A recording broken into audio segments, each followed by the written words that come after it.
Hello అండి, అందరికీ ఒకే దెబ్బకు రెండు పిట్టలు అని సామెత వాడుతూ ఉంటారు. మీకు గుర్తుంటుందా? అప్పుడప్పుడు వాడుతూ ఉంటారు ఈ పదం అయితే. సో అది ఎందుకన్నాను ఏంటి అనేది వీడియోని లాస్ట్ వరకు చూడండి, స్కిప్ చేయకుండా మీకే అర్థమవుతుంది. సో మా పాపకి ఈ మధ్య అమ్మవారు పోసారు కదండి. సో అప్పుడు మొక్కుకున్నాను అనమాట. స్వామి, నేను ఖచ్చితంగా శివరాత్రికి వచ్చి నీకు నీ మొక్కుబడి అనేది చెల్లించుకుంటాను అని చెప్పేసి.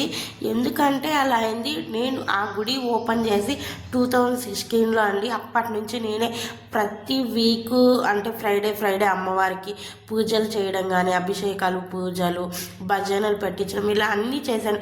ఈ మధ్యనండి నేను ఇక్కడికి వచ్చేసిన తర్వాత ఎవ్వరూ చేసేవాళ్ళు లేరనమాట. సరేలే, ఇంకా శివరాత్రికి కూడా ఎందుకులే నెగ్లెక్ట్ చేశాను అనమాట. శివరాత్రికి కూడా ఎందుకులే, ఉగాదికి వెళ్దాంలే అట్లా అని నా మనసులో అనుకున్నాను. మళ్ళీ అనుకున్నప్పటి నుంచి మళ్ళీ 1 వీక్ నుంచి ఫీవర్ అనమాట. స్వామి, ఎట్లాగైనా వస్తాను శివరాత్రికి, నీకు నీ మొక్కుబడి చెల్లిస్తానని మొక్కున్నాను అనమాట. సో ఒకే దెబ్బకు రెండు పిట్టలని దేనికన్నానంటే, ఇక్కడ జాతర చూసినట్టుంది, ఇంకా ఊర్లోనూ భజన పెట్టించాను అనమాట. చాలా హ్యాపీ అనిపించింది అనమాట నాకైతే. ఇప్పుడు మా పాపకు కూడా చాలా బాగుందన్నమాట. సో భజన చేస్తున్నారు, ఎలా ఉంది ఏంటి అనేది మీరు కూడా కామెంట్ సెక్షన్లో కామెంట్ చేయండి.